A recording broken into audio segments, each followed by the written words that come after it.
escaped to tell you. Can you imagine the emotion and the direction of it to Job at this time? And I alone have escaped to tell you. Verse 16. While he was still speaking, say that. While he was still speaking. While he was still speaking. My God. Another also came and said, the fire of God fell from heaven and burnt up all the sheep and servant and consumed them. And I alone have escaped to tell you. The man haven't even had time to regroup, because it clearly states that while one was speaking, someone came directly to him. So really, when we talk about this Job experience, this is someone, while he was still speaking, another also came and said, the Chaldeans formed 3 bands, raised the camels and took them away. Yes, and killed the servants with the edge of the sword. And I alone have escaped to tell you. While he was yet speaking, I can't even regroup. Oh my goodness, they just keep coming to me. I don't even have time to pray yet. But still, the bad news keep coming. Now, liken it to our experiences today. Our bad news may come suddenly like that, or they may come in a period of time every couple of months. But right there, it's like boom, boom, boom, boom. Verse 18, while he was still speaking, another also came and said, your sons and daughters were eating, drinking wine in their oldest brother's house. And suddenly a great wind came from across the wilderness and struck the 4 corners of their house. And it fell on the young people, and they were dead. All of them. We're not talking about one child.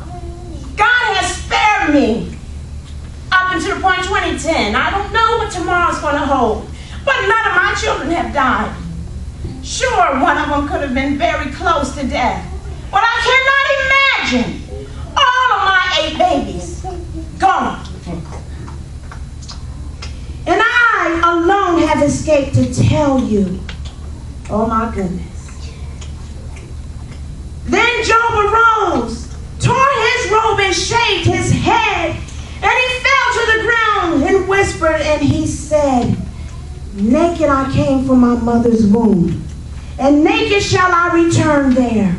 The Lord gave, and the Lord has taken away.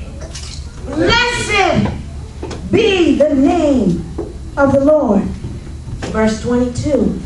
This describes the character of this man. Because remember, he was blameless, upright, and one who fears God and shuns evil.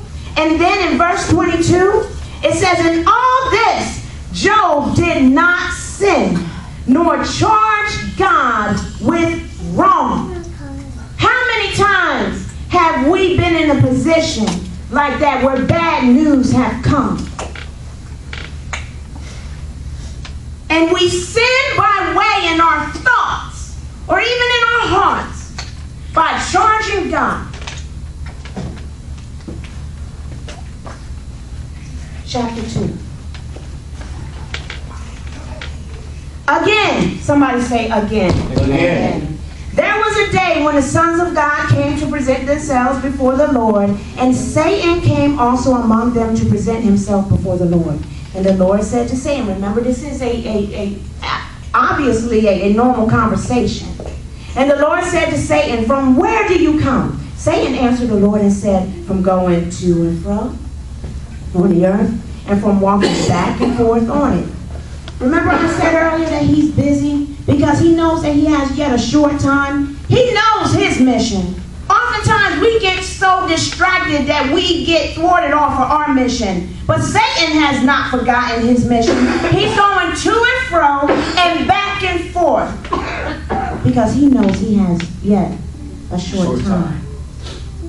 Then the Lord said to Satan, have you considered?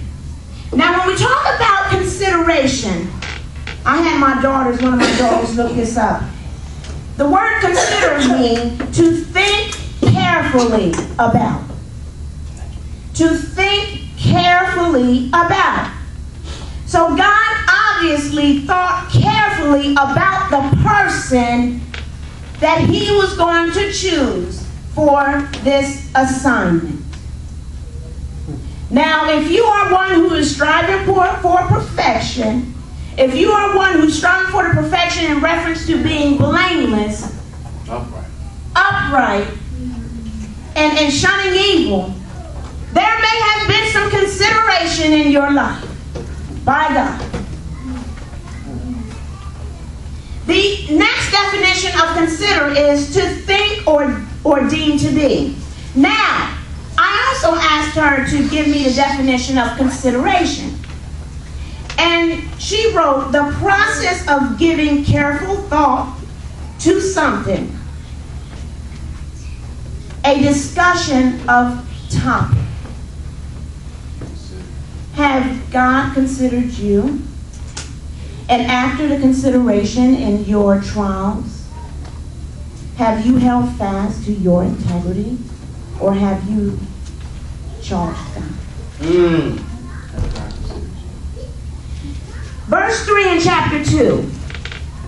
Going further. My servant Job, that there is none like him on the earth. Again, even after the babies are gone, even after the cattle, the livestock, his livelihood is gone, he has still maintained his integrity.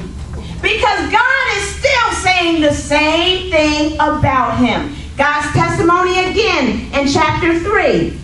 My servant Job, that there is none like him on the earth, a blameless and upright man, one who fears God and shuns evil. And still he holds fast to his integrity.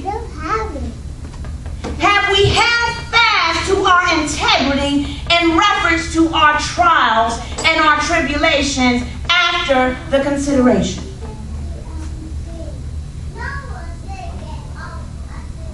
And though you incited me against him to destroy him without cause.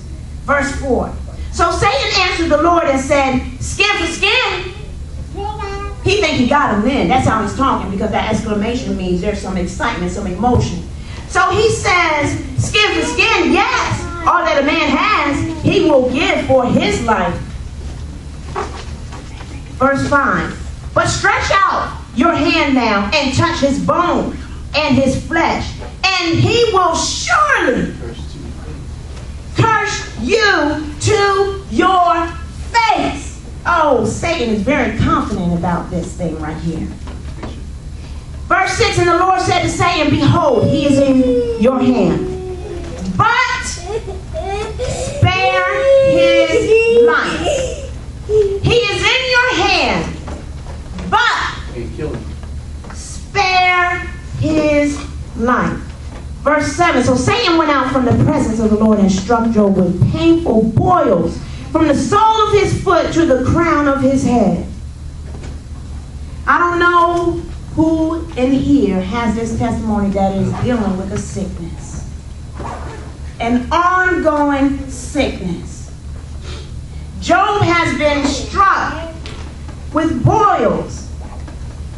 Painful boils. I had a boil. And Pastor Hall had given this testimony some time back, being very vague about it. But I had a boil so much to the point that I couldn't even walk anymore. So I understand minimally what this is, if anyone experienced the boil. Painful. Absolutely painful.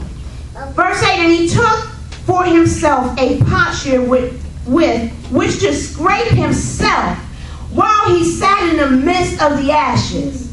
Can you imagine that much pain? That you figure, maybe you're just not as sound as you wish to be.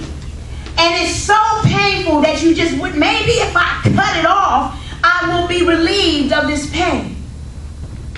He was going through, people. My God, verse 9. While you're going through some things, sometimes the ones closest to you will do you. Verse 9. Then his